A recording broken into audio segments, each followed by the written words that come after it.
Game theory, lore, the piglins.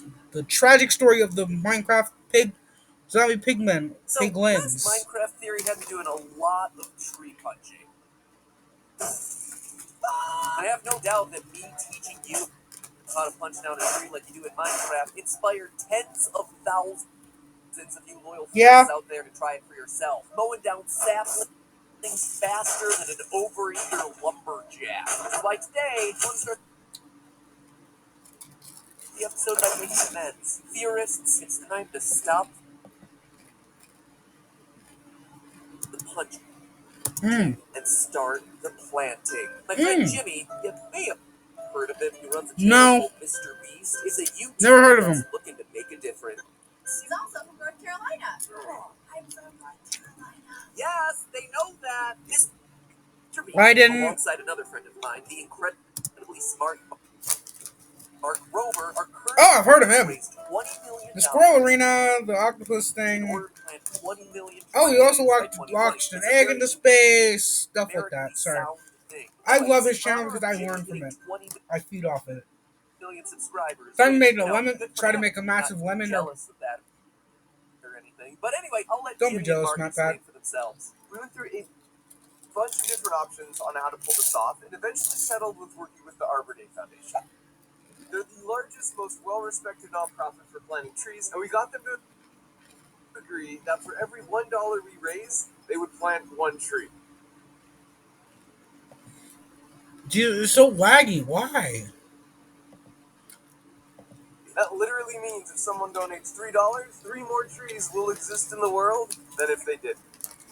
It's pretty incredible, right? So if you'd like to be a part of this massive movement to make the world Sadly, I a do not have a greener, bank a account. donation link to I don't the have fund is money. in the top line of the If I description. did, I would donate at least a 100% couple. of your I would donate donation at least goes directly $5. to the Arbor Day Fund, and every dollar is one more tree in the ground. If everyone who watches this video gives $1, well, I don't know how many people will watch this video, but it's not a hard math problem to solve. It is literally multiplying by 1, so I trust you to be able to do the math in your head. Anyway, with that being said, and us making amends for all the trees that we punched down, it's time to talk zombie pigs.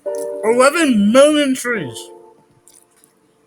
Hello, Internet. Welcome to Game Theory, where, gotta be honest, I'm still icing my knuckles after last week. Today we're continuing our deep dive exploration into the Great. lost lore of Minecraft by looking at what is, in my opinion, the strangest part of the universe, the zombie pigmen. And for Yeah. me to call them out as the strangest is saying a lot, considering this is also a world full of living snowmen and laser-shooting pufferfish. It wouldn't be so strange if this was a mob that was only a bipedal pig creature that lived in AG double toothpicks, but no, it has to be a zombified bipedal pig living in AG double toothpicks that also carries around a butter sword for reasons, and also has no non-zombified versions of itself left anywhere on the planet. Now Okay. that is a weird collection of attributes. And if Yeah. we're being 100% honest, it's probably because their origins are pretty bizarre. Tall, human-like pigs have been kicking around as an unused idea in Minecraft since the very beginning. A Minecraft user first came up with the idea for pigmen way back in 2010, and the game's creator Notch almost used them as the game's villager. Damn! I'm glad I did not And do in that. 2012, Notch revealed in the documentary Minecraft: The Story of Mojang that the game's signature creature, the Creeper, was also born out of awkwardly tall pig monsters. Well, I mean, the creepers were a mistake. I don't have any modeling programs to do the models, and I accidentally made them tall instead of log. So it was like a tall thing with 4 little feet, and that became the creeper. It was supposed to be a pig. So if I were to guess, the zombie pigmen exist. Hold on. So the creepers were actually supposed to be pigs. Damn.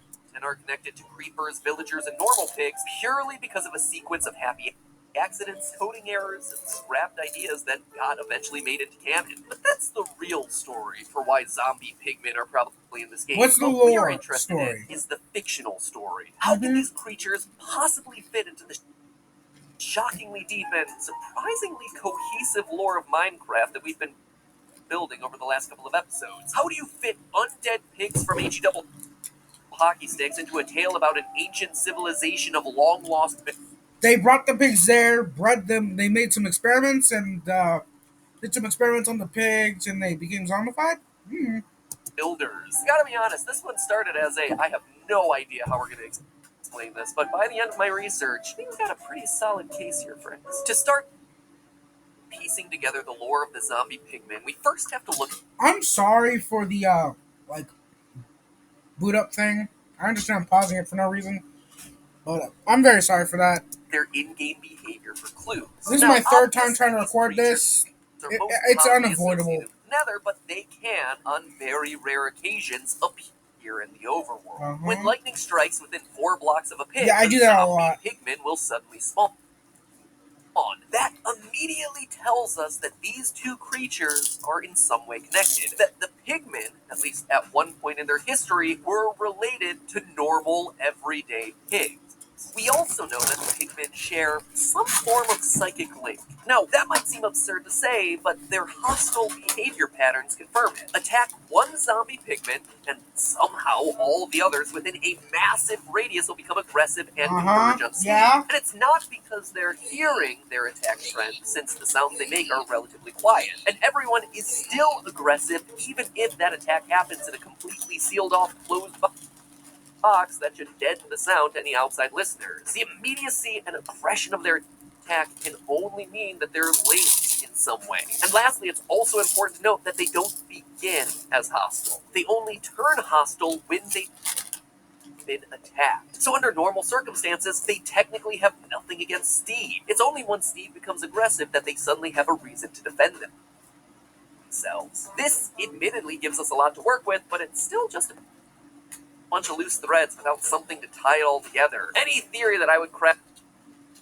to try and explain it all would be missing that linchpin of evidence that anchors the narrative. But then came this year's Minecon, the Mojang team's annual interactive live stream all about the Minecraft franchise, complete with discussions about upcoming features, big world premiere announcements, and lots of other stuff.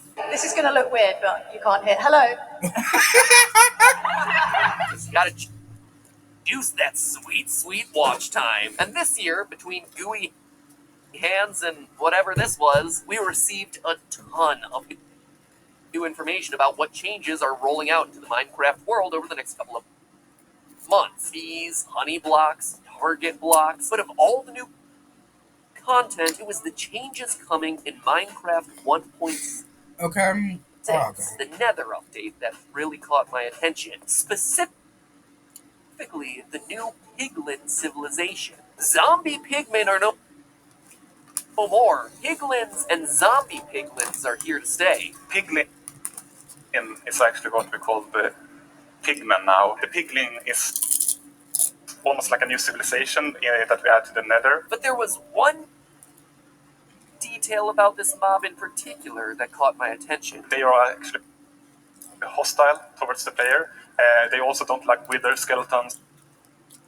They don't like wither skeletons, huh? That's an oddly specific detail for them to call out. From writing all of these episodes, I gotta say that so much of piecing together this game's story relies on picking apart spawn conditions and hostile behavioral patterns. Like in any good story, those sorts of details are telling you the relationships between our main characters, as it were. And so hearing Jeb call out the hostility towards one particular mob really stood out to me. Especially since, as we established during our episode on the Wither skeletons are most likely the remains of the ancient builder race. There are plenty of reasons as to why, but I'm not going to rehash them here. You just watch that video if you're interested. But for the piglins to act violently towards Wither skeletons, aka the ancient builders, that was the last detail that I needed. There's hostility between these two groups. Something happened long ago between these two civilizations, and it hasn't been forgotten, even long after both civilizations have largely died off. So let's start putting all these pieces together, shall we? We know that the ancient builders started in the overworld, and at some point they created a nether portal and started to explore down there. We know this based on the chests and fortresses that exist down in the nether that could really have only been built by them. Now, here's where the piglins come in. At some point, the builders brought their pigs with them into this hostile environment. Again, we know this based on that lightning strike evidence. Pigs and zombie piglins are connected. And yet there are no pigs in the Nether, meaning that they must have started in the overworld. Now, there's two possible reasons for the builders to do this. The first one is simple. The Nether, up until the announcement of the new piglin beast mob, also coming with update 1.6, hasn't had a reliable source for food. But it's also the food source in Nether, actually. So when you get your food, you can't just have like a pretty little farm. Instead, you need to find this scary, aggressive piglin beast and get the food from there. As such, any explorers looking to make a long journey to explore and forage in the area would need to bring a dedicated food source, like say their stable of pigs. Bring them down to the Nether, leave them there, and boom, you suddenly have pig-like creatures in a place where they have no business being. Option 2 for why the pigs would be down there is honestly a bit darker. It could very well explain the hostility that exists between these two groups. Consider for a second if you had opened a portal to somewhere, some other dimension you don't really know. Are you just gonna hop through? Of course you're not. You're gonna test it. Most likely. Not me. I'll probably jump right through. Not giving a fuck. Unless I randomly found it. But if I created it, I'm probably jumping right in.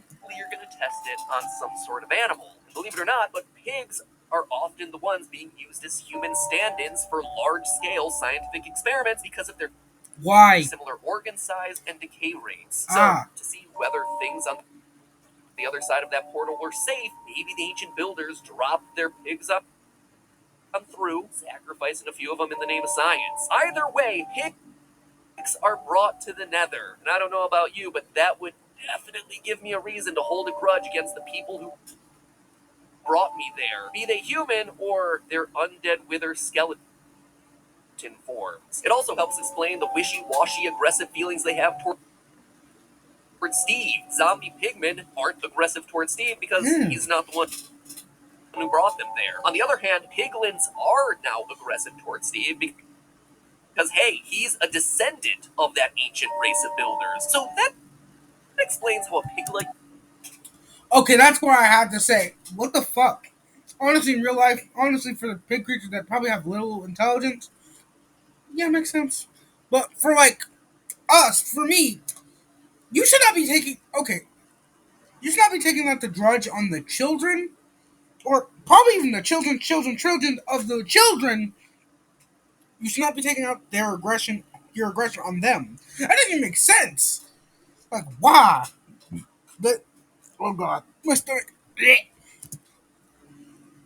Species would get into this hostile supernatural environment and why they might be mad at the wither skeletons, but obviously it's skipping over a few teeny tiny details that might also need to be explained, like how they became walking, sword-wielding psychic warrior zombies. That's a pretty big logical leap to make there, right? Yeah, but believe it or not, it's one that can be completely explained via nether wart. Remember what I said about the nether not having much food? Well, that's going to be true for the animals down here too. I mean, really, what would a pig eat down there? Crops require water, and it's simply not possible to place water down in the nether. As Not such, able to place it, but you can make a farm down there.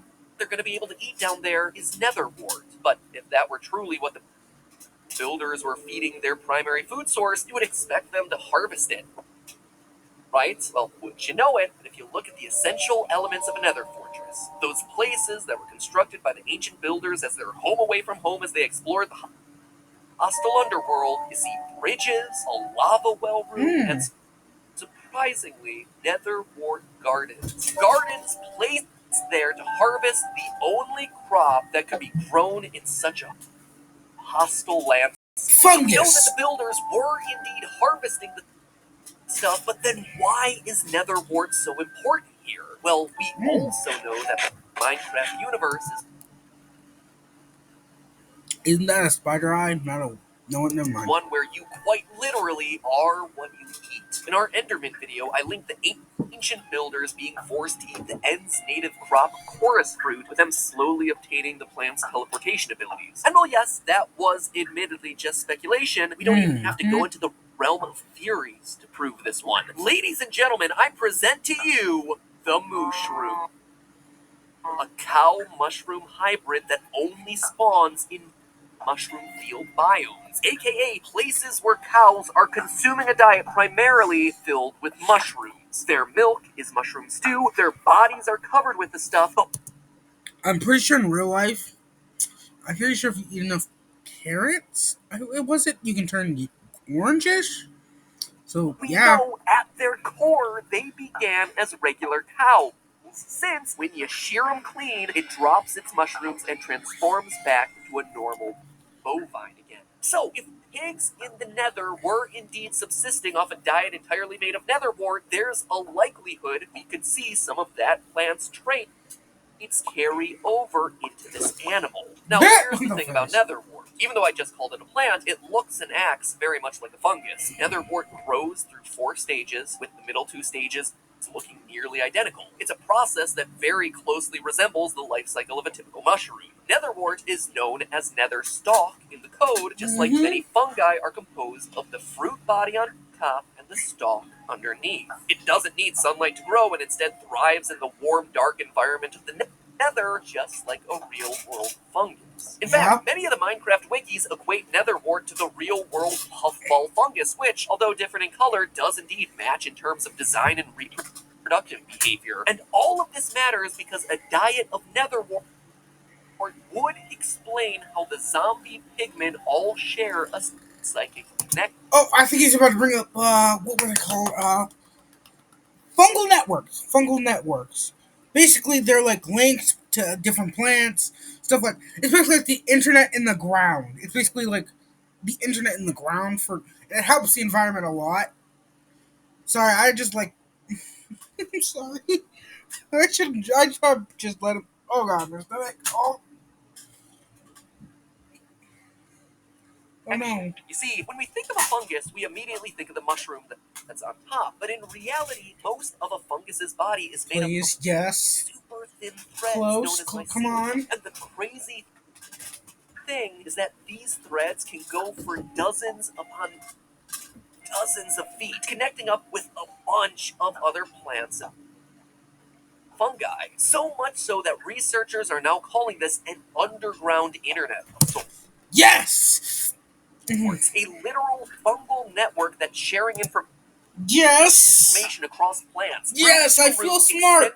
I feel good. A wood wide web, if you will. Fungus expert Paul Stamets calls it Earth's natural internet in a 2008 TED Talk. And that fungal connection could very easily carry over into our pigs. Just like we see with mushrooms, eating that netherwort fungus could slowly transform our overworld pigs into an interconnected network of pig fungus hybrids. And that's not all. Fungal networks also boost their host plants' immune systems. Simply plugging into the mycelial network makes plants more resistant to diseases. Now look at the netherwort. It's the essential ingredient for awkward potions, the base for over 90% of the game's magical abilities. You know what else is a key ingredient in potions? Glowstone dust, which is also found down in the nether. Potions, mind you, that bestow the drinker all sorts of magical properties, from greater defenses to greater swiftness to, most importantly, fire resistance. Fire resistance, just like we see with the zombie piglins who are immune to fire and lava damage. In fact, this theory may even explain why we only see zombified versions of the pigmen and not normal style pigmen, the new piglin race excluded. Obviously, the ancient race of builders came to the nether a long time ago, and when their society collapsed, so did the coming and going from the overworld. As such, no new pigs were being brought into the nether, meaning that everyone we see down here has been down there for centuries at least. That, my friends, is... Oh! But shouldn't they be like skeletons at this point? Like, there ain't no way. If you, let's just say you become immortal, but you still, like, experience, like, you die, but you're still technically alive, but you still experience rot, you're gonna be decomposed. They're gonna be decomposed. What the hell do you mean? They're completely decomposed. How the hell are they still... No, what? Never mind. It's a game. It's a video game. Some old rancid pork. So I would eat it. How could a pig survive for that long? Again, no, I wouldn't. I'm not getting worms or anything like that for that. Uses is I would try it. Of healing. It could be that the pigmen literally kept cannot die from natural causes. Oh. Or, just like the wither skeletons, were brought back to life with the strange soul-saving properties Shouldn't that they be like the skeletons then? exist in the nether. Heck, this theory may even explain why they only carry gold swords. Look at the types of loot that spawn inside the nether fortress chests, the ones containing supplies brought into the nether by the ancient builders. The only weapons that we ever see spawn in those chests are golden swords. That's it. That's what they brought in and stored in those chests. And since these are pigs at heart with no crafting ability, all the items that you find in there, like iron ingots and diamonds, are completely useless to them. The only thing that they can use to defend themselves is just what they found laying around in their natural environment, left behind by their former master. It's the ancient, abandoned Oh my golden god, wait a minute, swords. give me a second.